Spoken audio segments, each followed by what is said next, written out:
Hello mga kakusina! Ako po ulit si Ate Angel ng Kusina ni Angel, and for today's video ay magluluto po tayo ng isang ulam recipe. So meron na po tayo ditong cooking oil, painitin lang po natin ito, at meron na rin po ako ditong na-ready na 2 piraso ng patatas at 2 piraso po ng carrot. So binalatan ko lang yan at hiniwa ko lang po ng ganito kalalaki bago.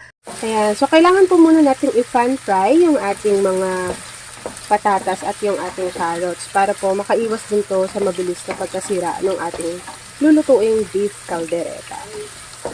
After nga po nating i-pan fry yung ating patatas pati yung ating carrots, pag nakita ninyo na medyo nagla-light brown na yan, iset aside lang po muna natin to bago umpisahan na po natin na i-pan fry din yung ating isang red bell pepper at isang green bell pepper.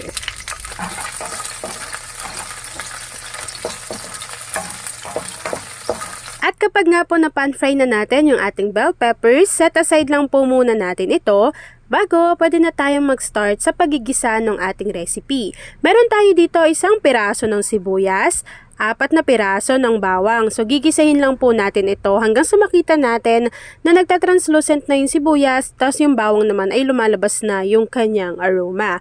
Kapag nagisa na po natin ito ng maigi, maglagay lang po tayo dito ng asin at ng paminta para dito pa lang po ay may lasa na yung ating gagawing recipe.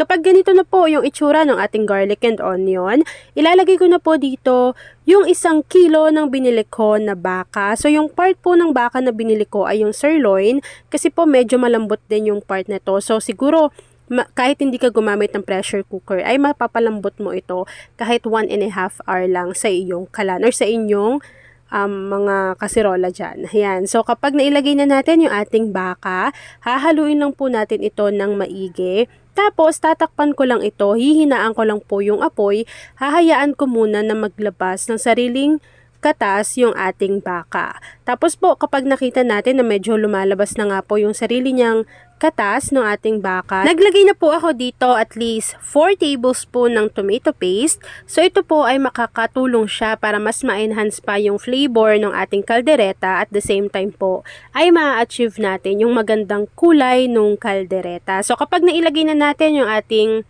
tomato paste, haluin lang po natin ito ng maigi. Maya-maya kapag medyo kumulo na yan, maglalagay lang din po tayo dito ng 2 cups of water hanggang sa makita lang natin na lumubog na yung baka, kasi gusto natin dito ay mas mapalambot pa po yung baka bago natin ilagay pa yung iba pang pangpalasa. After po nating pakuluan yung ating baka, gamit yung tubig na inilagay natin dyan, mapapansin ninyo na nag-reduce na yon. Tapos yung sauce po natin dito ay medyo lumalapot na siya.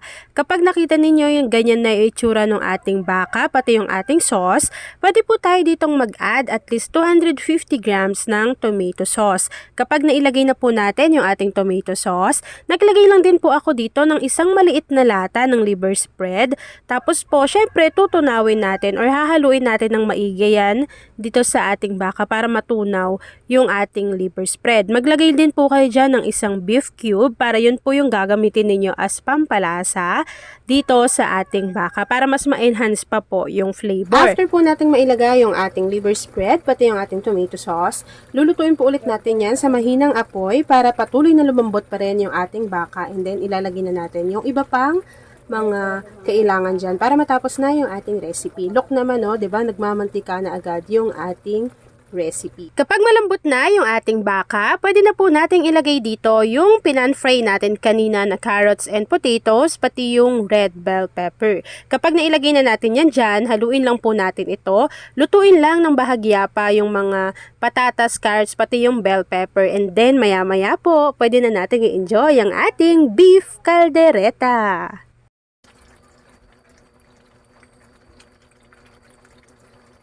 At ayan na nga mga kakusina, after po na maging ganito na yung sauce ng ating kaldereta, pwede na po nating i-off yung apoy sa ating kalan at isalin lang natin ito sa ating mga lagayan. Ako po ay nagkayod pa or nag-grate pa ako dyan ng keso bago pwede na po natin tong i-enjoy. At ayan na mga kakusina, tapos na naman po ang ating easy at nagmamantikhang beef caldereta. Kung nagustuhan mo yung ating video, please like and share this video. At kung hindi ka pa nakakapag-subscribe sa aking YouTube channel na Kusina ni Angel, please click subscribe button. Click mo na yung notification bell.